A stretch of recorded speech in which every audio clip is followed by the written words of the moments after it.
ระแก้วเจ้าดังสามประการอันมีพระพุทธพระธรรมพระสงฆ์กุลพ่อกุลแม่กุลครูบาอาจารย์กุลศีลธรรมกรรมฐานจงมาปกห่มรักษาครูบาอาจารย์พระเจ้าประสงค์ทุกรูปปกห่มรักษาศรัทธาญาติโยมตั้นสาธุชนคนดีผู้สนใจใฝ่ในธรรมทุกท่านขอถวายความเคารพแสดงความนับถือพระมหาเถระ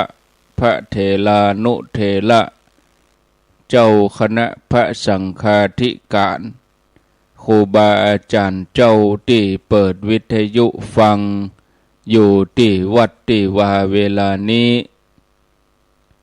บ่ว่าจะเป็นหลวงป่อหลวงลุงตุปี่ตุน้องเปื้อนสหธรรมพระสงฆ์จังหลายตุตนตุองค์อนุโมทนากับสถานีวิทยุทุกคลื่นทุกที่ทุกแห่งที่ท่านได้เปิดสัญญาณรับเอารายการนี้ไปสู่ผู้ฟังทางบ้านบ่ว่าไกลว่าใกล้อยู่ที่ไหนก็รับฟังได้เวลาแล้วเนอะได้เวลาแล้วถึงเวลาแล้วได้เวลาสำหรับการรับฟังธรรมะ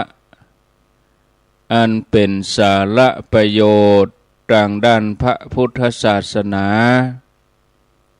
นำธรรมคำสอนขององค์สมเด็จพระชินวรสัมมาสัมพุทธเจ้าได้มาปะมาพบมามาเล่าสู่บรรดาพ่อแม่พี่น้องพ่อออกแม่ออกศรัทธาตั้นสาธุชนคนดีผู้สนใจใฝ่ในธรรมทุกท่านแล้วไผที่ยังบ่ลุกเตื้อก็เกียมตัวลุกมาได้แล้วเนอะเกียมตัวลุกมาได้แล้วหลับลุกเจ้ากินพักดังป่ายหลับลุกขวายกินพักดังเกาลุกเจ้าได้หลายลุกขวายได้น้อยหลับลุกเจ้าเป็นเจ้าตั้งหลายหลับลุกขวายปาเฮ่อลูกหลานเป็นหนี้เป็นค่าเนอะตื่นมาอย่าเนอลุกมาอย่าเนอลุกเนอลุกเนอลุกตื่นได้แล้วลุกได้แล้วญาติโยมท่านทั้งหลายลุกเจ้าตื่นตัวเจ้าบัวกาบหันเยื่องนาพังพร้อมลุกควายบอดตันหนตางกีดก้อมก้าตัวบอดต้อมปุ่นอายจุงเก่งเข้าไว้อย่าไปเฮือขวายต่อหน้าสบายจำไว้เน้อเจ้าจำไว้เน้อเจ้าอรุณสวัสดิ์ธรรมะสวัสดีสวัสดียามเจ้าศรัทธาญาติโยมท่านผู้ฟังทั้งหลายยินดีต้อนรับของวันพัดวันพฤหัสบดีที่9เดือนเมษายนพุทธศักราช2569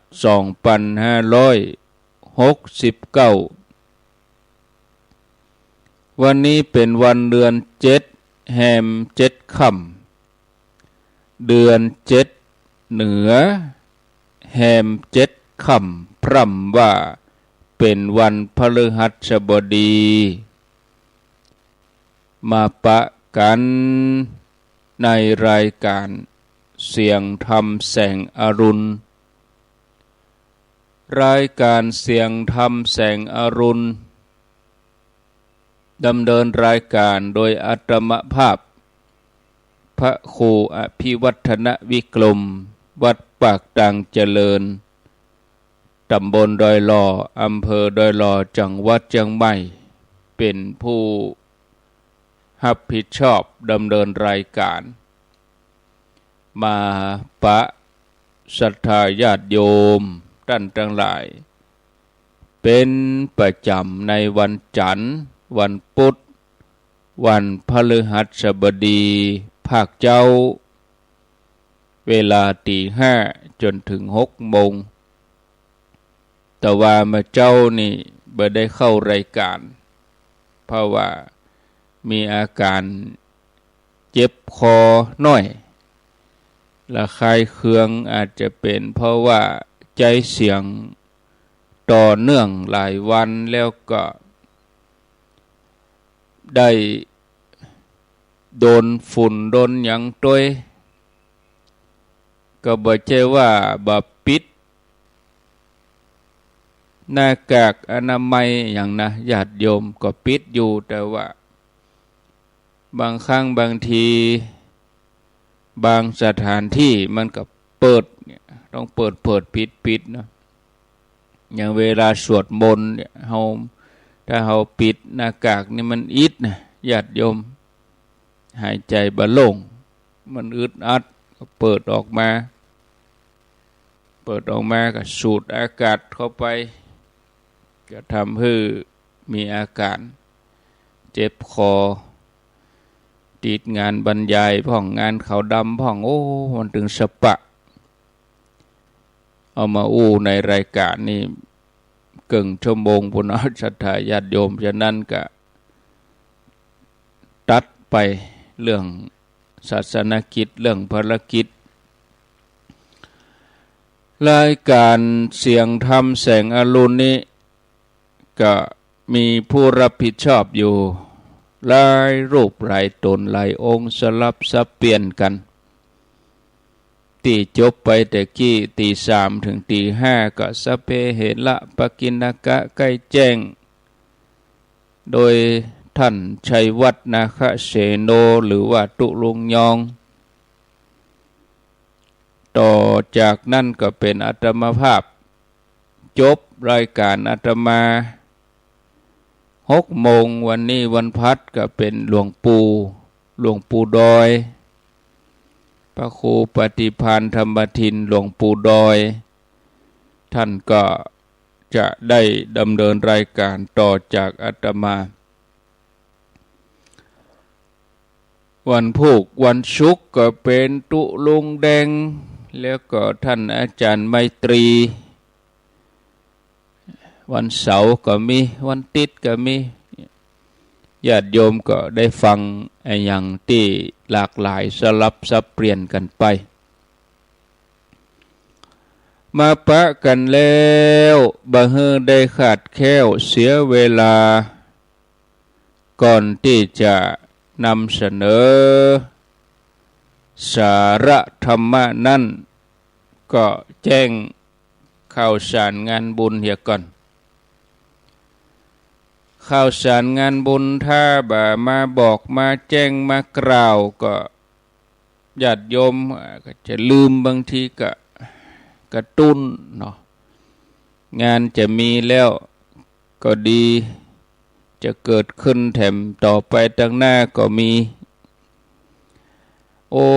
ญาติโยมยุคนี้สมัยนี้การจัดงานอย่างก็ค่อนข้างที่จะอิดจะเหนื่อยพอสมควรเศรษฐกิจมีส่วนค่าน้ำมันค่ารถค่าน้ำมันเศรษฐกิจหลายๆอย่างญาติโยมสังเกตสมณเณรฤดูร้อนบิณฑบาตนี่ก็คนใส่บาตรก็ บ่นักเหมือนแต่ก่อนนะคนเฮามันสภาพแวดล้อมมันบีบคั้นเนาะสิ่งแวดล้อมเศรษฐกิจวิกฤตสงครามอันยังหลายๆอย่างแถมอย่างหนึ่งก็คนก็บ่ค่อยออกบ้านด้วยอากาศมันบ่ดีอากาศมันบ่ดีอันนี้มันสำคัญสุขภาพของแต่ละคนแต่ละท่านก็เอาความสะดวกสบายของญาติโยมท่านทั้งหลายถ้าเฮาบ่สะดวกเฮาก็บ่ต้องไปเตื้อรอให้อากาศมันดีรอให้สถานการณ์อันยังหลายๆอย่างมันเข้าที่เข้าตังสุขภาพกายสุขภาพใจดีมันก็ดีถ้าสุขภาพกายสุขภาพใจบ่ดีมันไปใจก็เริ่มม่วนเปิ้นกินตานกันเปิ้นไปงานเปิ้นม่วนกันเฮาก็ถึงบ่ม่วนเพราะว่าสองอย่างนี้เป็นสิ่งสำคัญงานที่จะเกิดขึ้นวันนี้วันที่9วันพุธวันที่10ก็งานบรรจุพระบรมสารีริกธาตุวัตถุมงคลเจดีย์เกศแก้วจุลมณีจำลองที่วัดโสภณารามห้วยงูในเวลา9 โมงครึ่งเป็นต้นไปแม่งายก็เชิญชวนญาติโยมถ้าสะดวกก็พากันไปถ้าบ่สะดวกก็โอกาสต่อไปโอกาสต่อไปงานก็จึงมีแถมอยู่รอหลายๆอย่างเข้าที่เข้าทางก็วันพุธนี้แล้วเนอะเชิญชวนญาติโยมอยู่ใกล้อยู่หิมพี่น้องศรัทธาเมืองฝางแม่อายชัยประการตั้งไก่ถ้าจะไปก็ดีจะไปก็ได้อนุโมทนาโดยวันที่12 เมษายนงานวันกตัญญูหลวงปู่ครูบาอินโทที่วัดใหม่หนองหอยตำบลสันติสุขอำเภอดอยหล่อจังหวัดเชียงใหม่วันที่21 เมษายนงานทำบุญประเพณีส่งน้ำหูปเหมือนพระอภัยสารทะสังฆปาโมกข์พระสังฆราชล้านนาที่วัดฝ่ายหินงานประจำปีเพิ่นนะญาติโยมเวลา9 โมงเป็นต้นไปก็เชิญชวนญาติโยมท่านสาธุชนทุกคนทุกท่านไปร่วมบุญอนุโมทนาครูบาอาจารย์พระเจ้าประสงค์เจริญพระพุทธมนต์โปรดเมตตาศรัทธาญาติโยมอยู่ใกล้อยู่หิมอยู่ในหัวในเวียงก็ไปร่วมสถานีที่วัดไฟหินนี่โอ้ถ้าเฮาบะมีที่วัดไฟหินญาติโยมอยู่ในเวียงอยู่ใกล้เคียงก็บ่ได้ยินกันนะเนาะดักปิ้งท่านอาจารย์วิศวัตเปิ้นดูแลใจใส่อย่างดีทุ่มเทงานเผยแพร่อำนวยการบริการแต่ละช่วงแต่ละวันบ่ฮื้อได้ขาดตกบกพร่องญาติโยมฮู้ข่าวเปิ้นมีงานก็ไปร่วมเป็นกำลังใจให้ตันแล้วก็วันที่25นี่งานทำบุญเปิดสถานีวัดบรรพตสถิต 106.5 เปิ้นได้ตั้งสถานีขึ้นมาตั้งแต่วันที่1 มีนาคม 2569ประเด็นนี้ก็กำหนดเปิดเป็นทางการทำบุญสืบชะตาภาคเจ้าฉันเพลแล้วก็ภาคบ่ายไหนๆได้จัดงานก็นิมนต์ครูบาอาจารย์ไปเป็นตนเมตตาศรัทธาญาติโยมก็จะได้สะเก้าดำหัวสุมากะละวะพระผู้น้อยก็จะได้สามีจิกรรมพระผู้ใหญ่บางทีตลอดปีจัดรายการห่วมกันก็เมื่อไหนได้ปะได้อู้กันเตื้อหนึ่งเมื่อไหนได้สนทนาต่างคนต่างทำหน้าที่บ่ได้มาปะมาพบกัน ในวันที่25ก็นิมนต์พระสงฆ์ครูบาอาจารย์ที่เปิ้นพอจะไปได้ที่เปิ้นสะดวกตนใดที่เปิ้นบ่ได้ไปก็ศรัทธาก็จะพอหาเนาะศรัทธาญาติโยมก็เฮาก็ไปดำหัวเปิ้นถึงวัดก็ได้บางทีธุระเฮาแต่ละรูปแต่ละตนนั้นบ่เหมือนกันภารกิจครูบาอาจารย์ก่อนปีใหม่นี่ก็ศรัทธาต่างคนต่างเห่งจัดงานบางคนก็หลังปีใหม่เฮียก่อนเนี่ยงานมันโจรกันนะศรัทธาญาติโยมบางทีธุระทางใดก็จำเป็นไปเหี่ยหมดบางวันนี่3-4 งานเปิดปักกระตืนเปิดหนังสือมาวันนี้ก็วันดีหมดเลยจัดงานเหมือนกันไปอย่าจัดงานวันเดียวกันบ่ฮู้จะปลีกตัวไปทางใดอันทีก็น่าหันใจเหมือนกันนะครูบาอาจารย์เนาะเอาพ่อแม่ศรัทธาญาติโยมวันที่25วิธีการ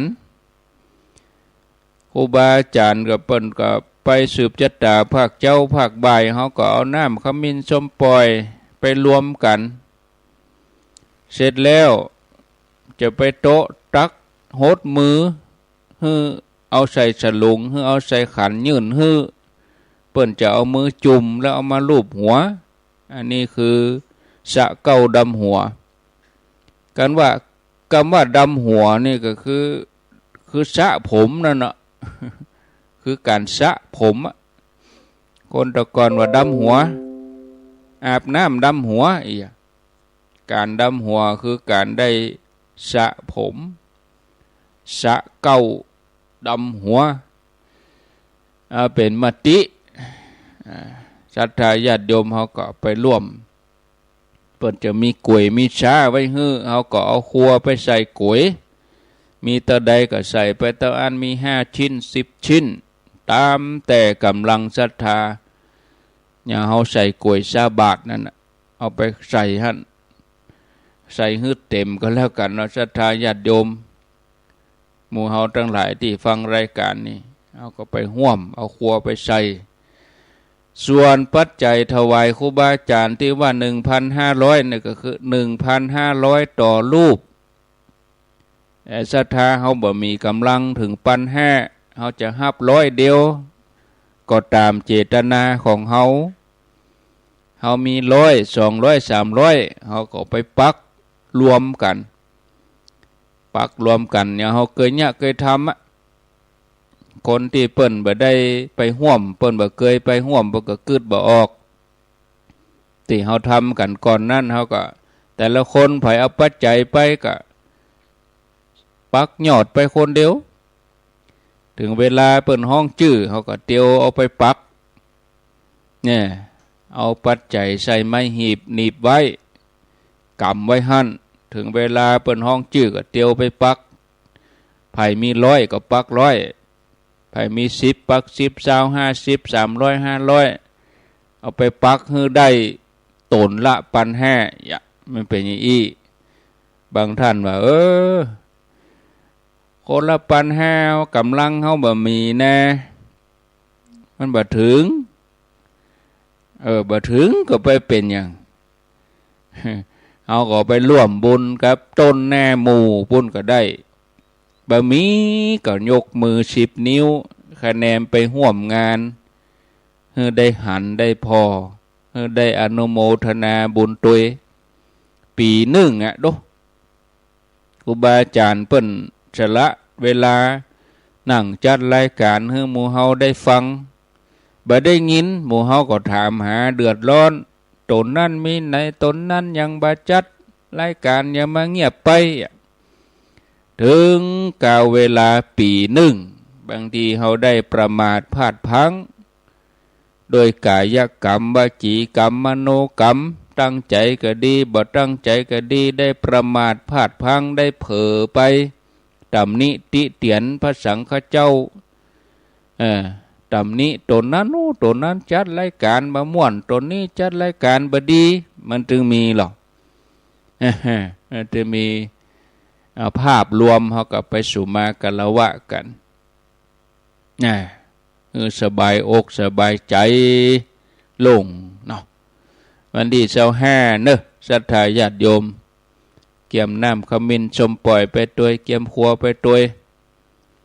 สังฆทานนั่นที่ว่าน่ะเขามีขนม10 ถุงเขาก็ใส่10 ถุงเขามี5 ถุงก็ใส่5 ถุงเตียวเป็นแถวเข้าไปใส่เข้าไปเลี้ยงแถวเข้าไปนะมีอย่างก็เกี่ยมไปผลหมากหลากไม้เข้าซุกของกินอันนี้วิธีการที่เขาเคยทำกันก็เจิญจวนเนอะบรรยากาศเหล่านี้บางท่านอาจจะลืมไปแล้วก็มีเมื่อละเฮาไม่ได้จัดก็บางทีว่าจะยกเลิกเนาะเพราะว่าอินดูศรัทธางานก็มีละไข่กูหน้าเดือนน่ะเดือนหน้าก็ไปเพณีมาแถมเหมาะเดือนก่อนก็มีงานนั่นงานนี้มันมีงานกู้หน้าเดือนอินดูศรัทธาหันใจแต่เนื่องจากว่าเปิ้นจะเปิดสถานีในก็ตกหัวลวดหับน้ำทำบุญลวดกันไปเสียเขาก็จึงได้ประกาศให้คนไปร่วมงานอยู่แล้วในเปิ้นจึงไปร่วมงานก็ไปร่วมลวดกันไปดำหัวนี่มาตอนแม่งไงสืบชะตาก็เปิดสถานีศรัทธาก็แปลงใจยาวหน่อยเนอะอยู่กันปอวันค่ำเหมือนกันนะ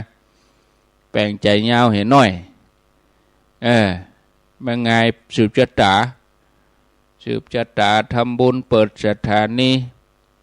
ภาคบ่ายก็สะเก้าดำหัวครูบาอาจารย์ทั้งหลายเนาะเจิญจวนญาติโยมส่วนครูบาอาจารย์ที่จะไปร่วมงานก็จะเอาครัวเอาของไปหอมไปห่วมกันแล้วก็จับฉลากจับเบอร์ศรัทธาญาติโยมเป็นการตอบแทนน้ำใจสมนาคุณในน้ำใจศรัทธาปีหนึ่งเนาะศรัทธาญาติโยมเอาพอเวลาก็พอ5 โมงครึ่งแล้วดูกะมาเรื่องงานเนี่ยท่านผู้ฟังญาติโยมระยะหลังมานี่นับวันจะอยู่ลำบากเพราะว่าไปในไปนอกถึงศรัทธาถึงครูบาสังฆะเพราะไหนจะปัญหาสิ่งแวดล้อมฤดูกาลมันแปรปรวนดินฟ้าอากาศวิปริตมลภาวะเพิ่มหนักขึ้นปัญหาเศรษฐกิจที่มันผันผวนเนี่ยรวมไปถึงความเป็นอยู่ที่จะต้องดิ้นรนแข่งแย่งชิงดีชิงเด่นกันเอาลัดเอาเปรียบกันคนหันแก่ตัวนักขึ้นบ่เต้าแต่นั้นข่าวสารทั้งโลกก็รุนแรงประเทศนั้นก่อสงครามเอาไปเอามาเฮาพอข่าวก็สะเทือนขวัญอินดูเขาบ่ต้องไปนึกว่าจะอยู่กินจะได้กินบ่ได้นอนบ่หลับน่ะเนาะนี่สงครามเนี่ยบ่ฮู้ว่าจะระเบิดลงบ่ได้บ้านเฮายังอยู่กินดีอยู่เดือดร้อนขนาดนี้แต่ว่าบ้านเมืองที่เขามีภัยสงครามเนี่ยจิตใจก็บ่ดีนั่นน่ะทาญาติโยมแล้วก็บางทีเฮาหันข่าวแต่ละวันบ่ต้องไกลเมืองไทยเฮาก็ใกล้บ้านเฮาก็มีการก่ออาชญากรรมหนักขึ้นโจรปล้นร้านทองปล้นธนาคารฉกชิงวิ่งราวหนักขึ้นแล้วก็มีเหตุการณ์อย่างที่เฮาบ่คาดฝันลูกฆ่าพ่อฆ่าแม่ไปขอสตังค์ซื้อเหล้าซื้อยาเสียสติคลั่งเป็นบ้ายับคนนั้นเป็นตัวประกันยับคนนี้เป็นตัวประกันมันปัญหาโมนี่ มันสะท้อนเป็นปัญหาอย่างภาวะที่เฮาปะกันต้องลู่กันไปเจาะเติมน้ำมันแป้งโอ้บัดเดี๋ยวนี้ดีเซลชนิดพิเศษนี่70 บาทสตางค์ร้อยได้น้ำมันลิตรป่ายเมื่อก่อนลิตร20ป่ายลิตร30ร้อยเฮาได้3ลิตรต่างร้อยได้ได้น้ำมัน3ลิตรบัดเดียวต่างร้อยได้2ลิตรแล้วก็ที่พิเศษนั้นได้ลิตรเดียวก็ต้องนึกคำนึงถึงจะเดินทางไปที่ไหนรถเปิ้นเอากะจ้างแปลงเฮาก็จะไปจมโอ้อย่ามาแปลงรถมันกินน้ำมันไม่ใช่กินน้ำบาดาลร้อยได้2ลิตรแล้วเฮาว่าแปลง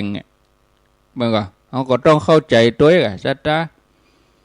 เอามาเกิดถึงบางทีก็ยืนราคาเก่าก็น่าหันใจเขาเหมือนกันนะการโดยสารสาธารณะนี่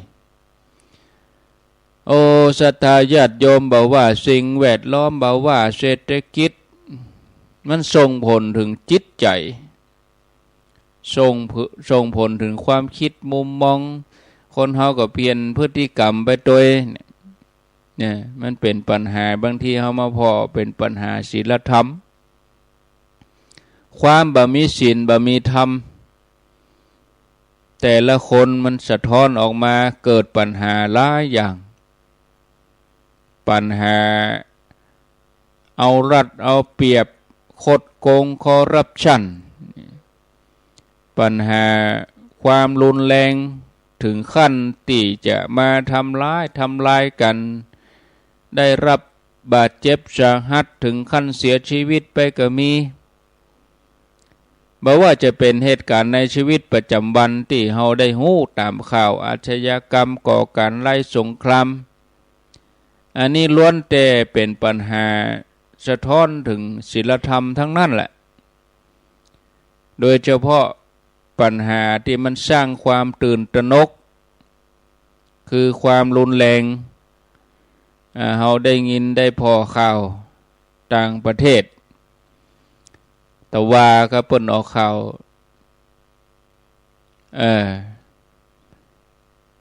ผู้ที่เดินทางเรือ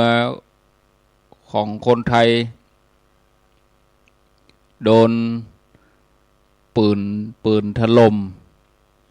โดนปืนใหญ่ยิงเสียชีวิตไปแล้ว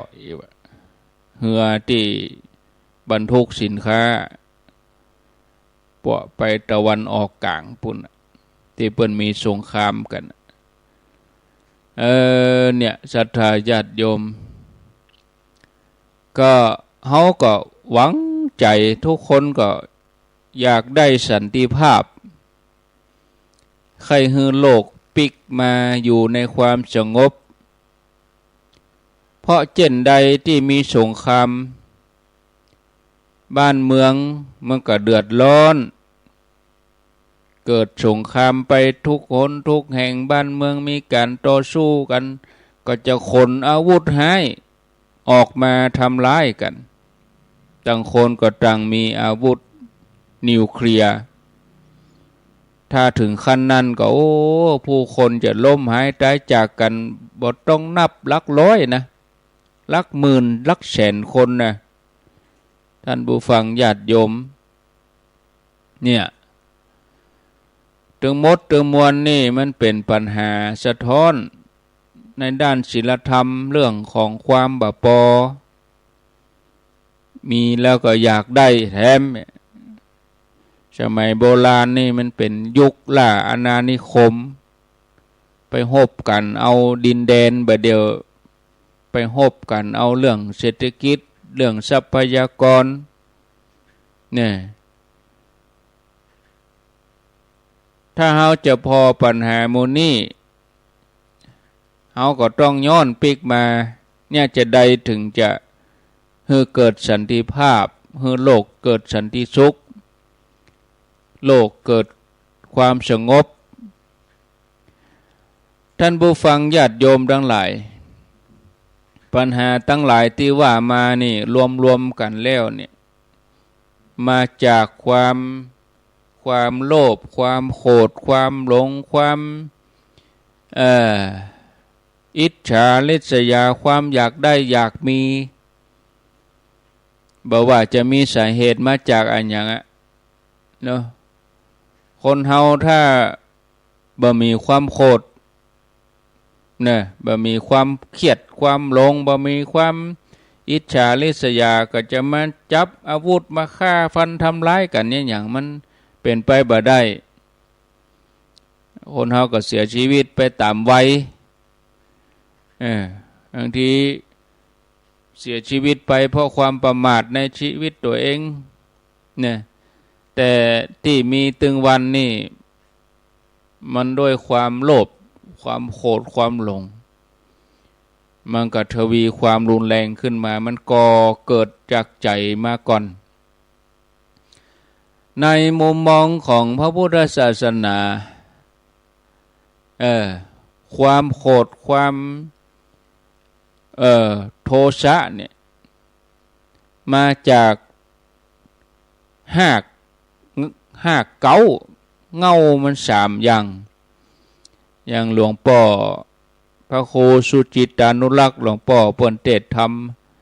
ตัณหาสามเงานั่นน่ะหากเงามันเก้ามันก็คือตัวตัณหามานะทิฏฐิ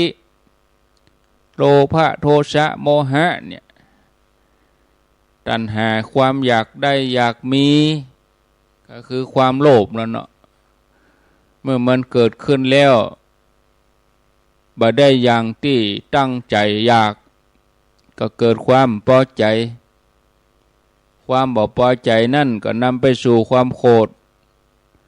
ตัณหานำไปสู่ความ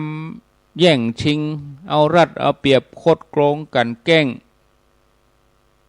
ในที่สุดก็ลงเอยกับความโกรธความเกลียดตัวมานะในที่นี้บ่ใช่มานะหมายถึงความขยันนะโอ้อันนี้มีมานะอดทนนี่นะมานะนี่มันบ่ใช่ความขยันนะคนเฮาจังแปลความหมายความขยันโดยที่เอาไปใจกู้กับความพยายามมานะแปลว่าพยายามที่จริงตัวมานะนี่มันเป็นตัวกิเลสนะหลายคนบ่ฮู้ถึงความหมายก็เลยเกิดว่ามันเป็นของดีที่จริงมันหมายถึงความบดีนึกว่าคำว่ามานะหมายถึงความบักบั่นความพยายามตัวมานะนี่มันหมายถึงความถือตัวมานะความถือตัวแต่ก็สามารถทำให้เกิดความพยายามได้ยกตัวอย่างพ่ออาจจะบอกลูกว่าเฮาก็คนเหมือนกันเนี่ยยังจะสู้เขาบ่ได้เฮาเป็นลูกพ่อใจจะไปยอมกันเขาอันนี้คือการกระตุ้นมานะของลูกเพื่อให้เกิดความเพียรพยายามมานะในที่นี้บางทีก็มีประโยชน์แต่จริงๆแล้วตัวมานะนี่คือตัวกิเลสมานะคือตัวเฮาฮ้องกู้กันมานะทิฏฐินะอันนี้มันมีมานะทิฏฐินะมานะนั่นคือความถือตัวเปิดห้องว่าถืออัตตาเกินภาษาฝรั่งเขาห้องว่ามีอีโก้นักล้ำไปมีตัวถือตัวนักล้ำไปก็นำไปสู่ความโกรธเวลาเฮาถูกด่าเฮาถูกต่อว่าเฮาโกรธเฮาเกลียดอันนั้นแสดงว่ามานะเกิดขึ้นในใจมันโดนกระทบมันโดนกระแทกเฮาเลยโกรธเมื่อใดที่รู้สึกเสียแน่ก็แสดงว่ามานะหรือว่าตัวอัตตานั้นถูกกระทบมานะเป็นกิเลสที่มันละยากเพราะว่ามันมีติดตัวเกือบกู้คน นะเฉพาะพระอรหันต์ตัวอันนะจะละได้อย่างเด็ดขาดพระอริยะเจ้าขั้นต้นอย่างพระโสดาบันพระอนาคามีนี่ยังละมานะบ่หมดนะเปิ้นฮ้องว่ามันเป็นสังโยชน์ตัวหนึ่งอ่ะแต่ว่าสามารถทำให้เบาบางลงไปได้ถ้าเฮาบ่นึกถึงโทษของมันก็ทำให้พอกพูนขึ้นมาเป็นกิเลสตัวใหญ่ตัวหนาเนี่ยบ่ก้องหันไผดีกว่าหันไผเก่งกว่าใจมันขึ้นมาแล้วล่ะมันบ่ชอบหันเปิ้นมันกว่าเฮาหันเปิ้นดีกว่าเฮาเนี่ยหันเปิ้นเก่งกว่าเฮาหันเปิ้นมีชื่อมีเสียงเกิดมานะขึ้นในใจบางทีเฮาก็บ่ชอบขี้หน้าเขาพอมันทำให้เฮาด้อยกว่าธรรมชาติของมานะมันต้องการจะบอกว่าตัวฉันเก่งตัวฉันดีตัวฉันแน่แล้วก็ต้องเก่งต้องดีต้องแน่กว่าคนอื่นตัวอันนี้คือตัวมานะบ่ยอมลดบ่ยอมวางถ้ามีไผมาเก่งมาดีแล้วเฮาบ่ได้ระวังใจตัวเองให้ดีมันก็จะเกิดมานะขึ้นในใจบ่ต้องไปเรื่องเก่งเรื่องดีเนี่ยญาติโยมเรื่องเพียงเฮาทำบุญนี่ก็ได้ยินชื่อคนอื่นตัวเองบ่ได้ยินทิฏฐิมานะขึ้นในใจละบึดเปิ้นนั้นยังบ่เอ่ยชื่อเฮาเปิ้นยังมาอ่านชื่อเฮามานะขึ้นมาละที่คนนั้นยังอ่านมันเป็นบ่ใช่เฉพาะเพียงแค่อย่างอื่นนะเอาเรื่องง่ายๆเนี่ยเกิดความบ่พอใจบางทีได้ยินชื่อคนที่ตัวเองบ่ชอบเกิดความอิจฉาขึ้นมาหรือเวลาถูกดูถูกก็เกิดความโกรธขึ้นมาเพราะตัวมานะทำให้เกิดความโกรธแบบเพียงแต่ว่าการถูกด่าทอหรือว่าถูกดูถูกบางทีความรู้สึกว่าเฮาด้อยกว่าคนอื่นเฮาด้อยกว่าคนอื่นแล้วคนอื่นดีกว่าเด่นกว่าก็ทำให้ตัวเองเหมือนถูกเหยียดหยามความเกลียดความโกรธมันก็พัฒนาขึ้นมาศรัทธาญาติโยมก็เมื่อยึดมั่นถือมั่นเมื่อมานะตัวนี้มันเข้มข้นแล้วบ่ศรัทธาญาติโยมความคิดก็จะคับแคบจิตใจก็ขุ่นมัวถ้าเอามารวมกันที่ว่าทิฏฐิมานะนี่ก็คือมันคับแคบทางด้านความคิดใจบ่กว้างถ้าให้ถูกต้องก็คือความยึดมั่นถือมั่นในความคิดคนที่มีทิฏฐิมานะหลายอย่างก็จะนำไปสู่ความบาหันโทษของความโกรธความเกลียดบางทีมองความโกรธเป็นสิ่งดีเหมาะอันนี้ศรัทธาญาติโยมท่านหลายมันเป็นสิ่งที่บ่ถูกต้องเนาะเอาละบ่ศรัทธาญาติโยมพอสมควรแก่เวลาพอแล้วก็เปาะเนาะเพราะว่านักเมินก็เดี๋ยวญาติโยมจะเบื่อนายกายไปเสียก่อนที่จะมา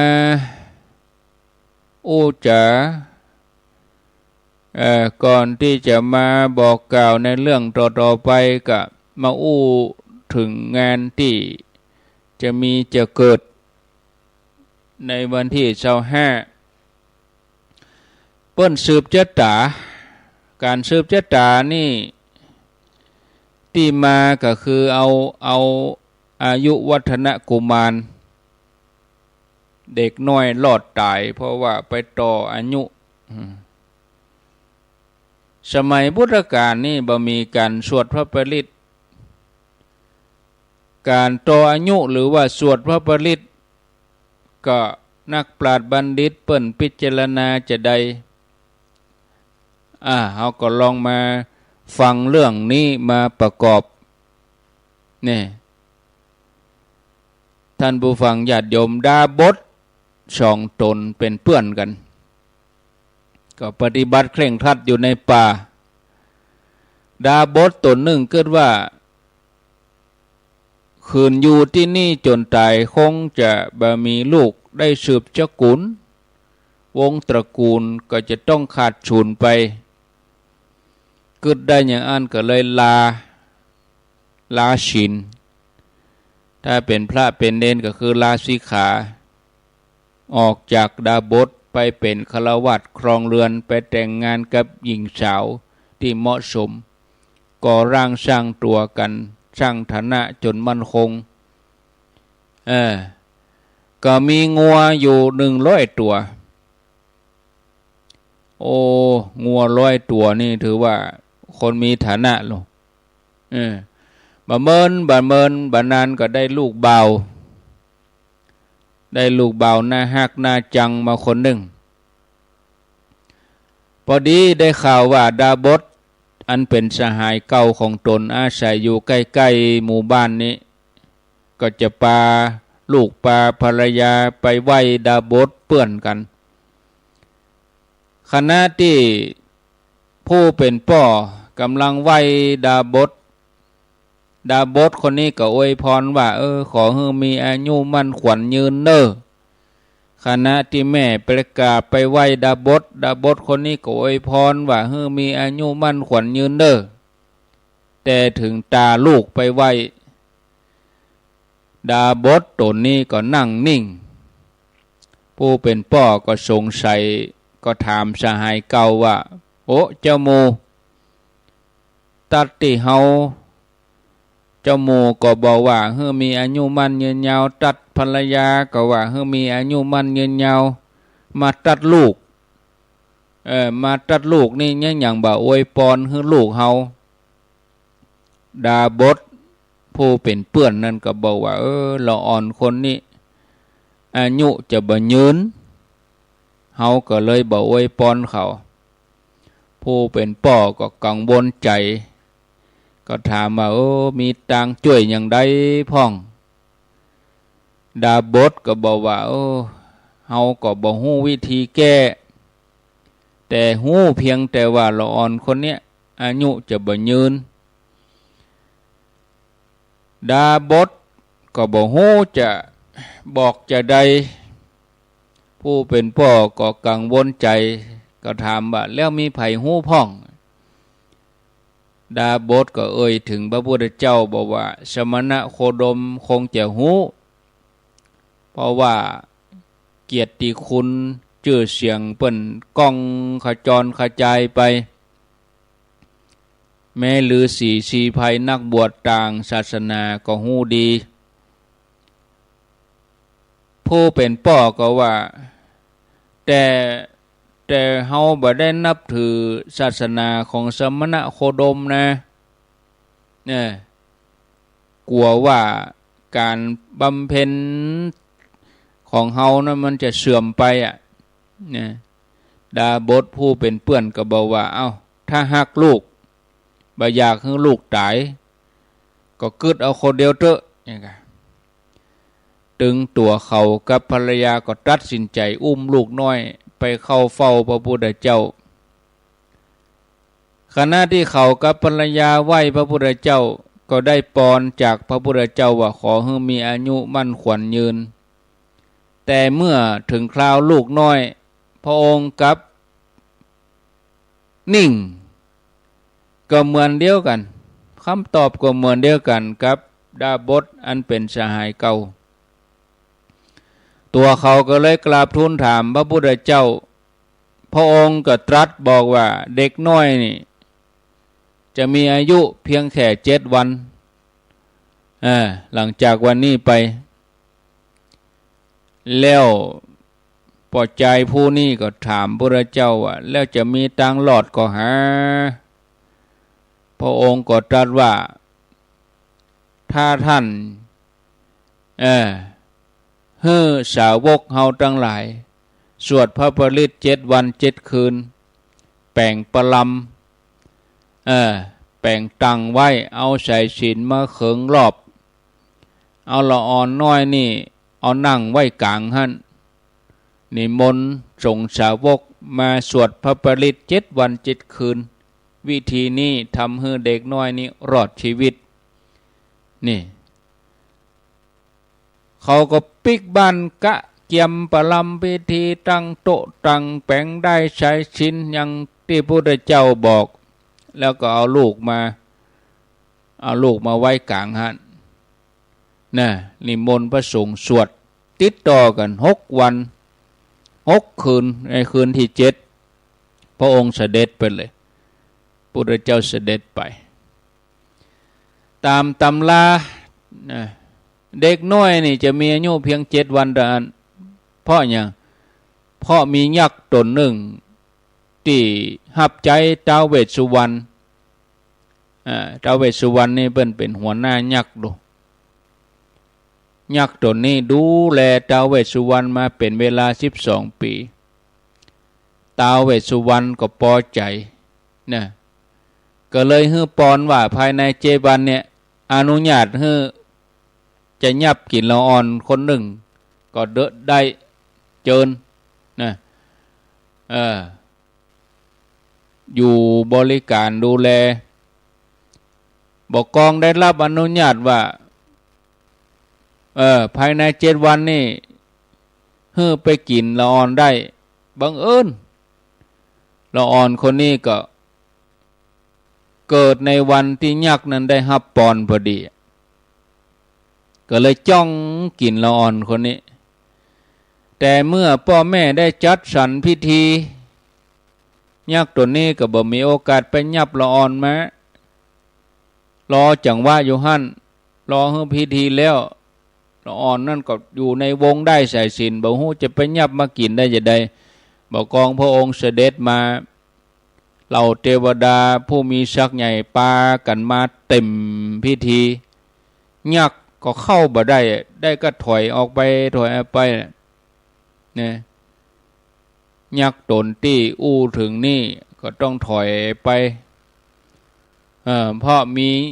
ยักษ์ตนอื่นมาก็มีเทวดาคนอื่นมากับตนอื่นมาก็มีเมื่อบ่มีโอกาสได้เข้าไปยับละอ่อนปน7 วัน 7 คืนไปแล้วยักษ์หมดสิทธิ์ละอ่อนคนนี้ก็รอดตายเมื่อรอดตายพ่อแม่ก็ไปกราบทูลพระพุทธเจ้าว่าลูกของตัวเองจะมีอายุยืนตราใดพระองค์ตรัสว่าโอ้ตอนนี้ไปก็จะมีอายุ100 ชาวเนอะอันเนี้ยเหตุผลนี่พ่อแม่ก็เลยตั้งชื่อละอ่อนนี้ว่าอายุวัฒนกุมารแปลว่าละอ่อนอายุยืน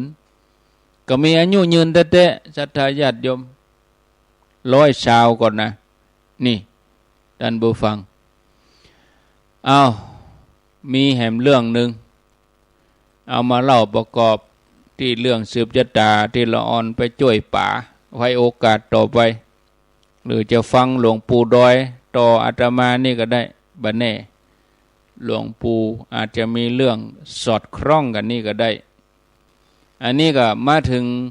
ตัดที่เฮาเนี่ยยังถึงเอาได้ใส่ศีลมาปั้นหัวเนี่ยยังถึงมีได้ใส่ศีลเปิ้นก็มีการเจริญพุทธมนต์พระปริตเหรอไปเจอว่ามันเป็นสิ่งไร้สาระอย่างดูอย่างน้อยก็ทำมือจิตใจสงบเป็นสมาธิในตอนนั้นนะเอาแล้วเนาะพอสมควรแก่เวลา 5:56 นาทีประกาศข่าวสารงานบุญซ้ำได้รายการแห่งกรรมวันพุกนี่แล้วเด้องานทำบุญบรรจุพระบรมสารีริกธาตุวัตถุมงคลที่วัดโสภณารามห้วยงูในอำเภอฝางจังหวัดเชียงใหม่เวลา9:00 นเป็นต้นไปก็เชิญชวนญาติโยมทั้งหลาย12 เมษายนวันกตัญญูหลวงปู่ครูบาอินอินโทวัดไม้หนองหอย21 เมษายนงานประเพณีประจำปีวัดฝ่ายหินส่งน้ำโหบเหมือนพระอภัยสารทะสังฆปาโมกพระสังฆราชล้านนาอดีตเจ้าคณะจังหวัดเชียงใหม่ที่วัดฝ่ายหินแล้วก็วันที่25 เมษายนตั้งแต่เวลา9:00 นเป็นต้นไปร่วมบุญทำบุญเปิดสถานีวิทยุวัดบรรพตสถิต 106.5 แล้วก็งานสะเก้าดำหัวครูบาอาจารย์สังฆะที่วัดบรรพตสถิตวัดบรรพตสถิตตำบลพระบาทอำเภอเมืองจังหวัดลำปางเชิญชวนพ่อแม่ศรัทธาญาติโยมท่านสาธุชนทุกคนทุกท่านไปร่วมบุญกันแล้วก็วันที่11วันเสาร์จะมีการประชุมเพลิงศพร้อยเอกชัยพรพิมพ์สมุทรซึ่งร้อยเอกชัยพรพิมพ์สมุทรนี่เป็นนักจัดรายการของสถานีคลื่นสีขาวมาเก่าแก่ตั้งปี2545มาแล้วระยะหลังมานี่เปิ้นบ่ค่อยสบายเปิ้นเสียชีวิตลงก็ตั้งศพบำเพ็ญกุศลไว้ที่บ้านตาบ่อโอตำบลสองแควอำเภอดอยหล่อจังหวัดเชียงใหม่จะประชุมเพลิงในวันที่11วันเสาร์เอาล่ะเด้อหมดเวลาลาไปก่อนปะกันแถมใหม่โอกาสหน้าหลวงปู่ดอยเปิ้นรอท่านี้พอดีละอายุวันโนสุข